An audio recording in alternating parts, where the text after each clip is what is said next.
Hi friends, welcome back to Vijaya's foods. ఈరోజు మనం ఒక స్వీట్ చేసుకోబోతున్నాము. మనకు ఒక్కొక్కసారి పాలు విరిగిపోతుంటాయి కదా ఇంట్లో. అప్పుడు మనం ఇలా అందరికీ నచ్చేలా ఒక స్వీట్ చేసుకోవచ్చు. అది నార్త్ ఇండియన్ స్పెషల్ ఐటెం కూడా. ఆ స్వీట్ ఏంటంటే రసగుల్లా. ఈరోజు రసగుల్లా ప్రిపేర్ చేసుకుందాము. ఇలా విరిగిపోయిన పాలను కొంచెం బాగా చల్లారాక ఒక గిన్నె తీసుకోవాలి. ఆ గిన్నెకు ఒక క్లాత్ వేసేసి అది విరిగిన పాలను ఫిల్టర్ చేసేయాలి, బాగా వడగొట్టేసేయాలి. ఆ వడిగట్టిన పన్నీర్, దాన్ని పన్నీర్ కూడా అంటారు. ఆ పన్నీర్ని బాగా మెత్తగా చేసుకోవాలి, చక్కగా మెత్తగా కలుపుకోవాలి. దాని తర్వాత ఒక ముద్దలా చేసుకోవాలి. ఆ ముద్దల్ని చిన్న చిన్న బాల్స్ లాగా చేసుకోవాలి. మరి ఒక గిన్నె తీసుకోవాలి. ఆ గిన్నెలో కొంచెం వాటర్, ఒక గ్లాస్ అంటి వాటర్, దాంట్లో ఒక 5-6 స్పూన్ల చక్కెర వేసుకొని కొంచెం ఆ చక్కెర కరిగేంత వరకు మనం బాగా కలబెట్టుకోవాలి.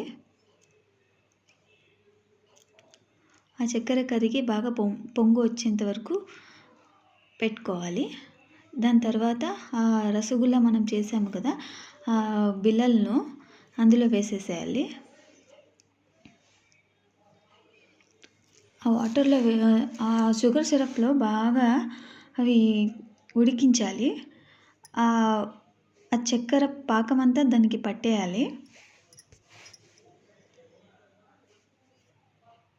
మరొక గిన్నె తీసుకొని అందులో మనం కొంచెం పాలు తగినంత, ఒక 5-6 స్పూన్ల చక్కెర వేసుకొని బాగా పొంగనిచ్చుకోవాలి.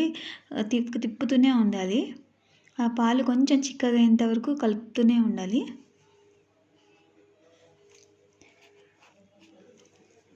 అలా కలుపుతూ చిక్కబడుతుంటాయి పాలు.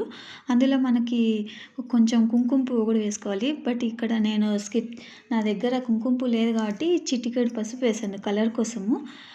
దాని తర్వాత మనకు డ్రై ఫ్రూట్స్ దొరుకుతాయి కదా, బాదం, పిస్తా, అలాంటివి మనకు నచ్చినవి ఏదైనా మీకు నచ్చిన డ్రై ఫ్రూట్స్ని కట్ చేసుకొని స్లైసెస్లా చేసేసుకొని అందులో వేసుకోవాలి పాలల్లో.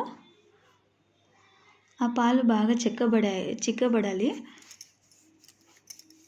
ఆ చిక్కబడ్డ పాలల్లో ఈ వాటర్ సిరప్లో ఉన్న రసగుల్లా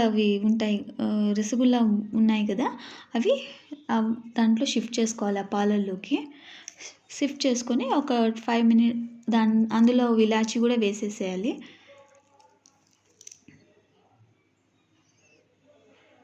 ఇలాచి వేసి కొంచెం ఒక పొంగు వచ్చేంత వరకు ఒక 5 మినిట్స్ అలానే ఉంచేసేయాలి స్టవ్ పైన. దాని తర్వాత ఆఫ్ చేసేసుకోవాలి. అంతే, ఎంతో రుచికరమైన స్వీట్. ఇది ఫ్రిడ్జ్లో పెట్టుకొని తింటే చాలా బాగుంటుంది.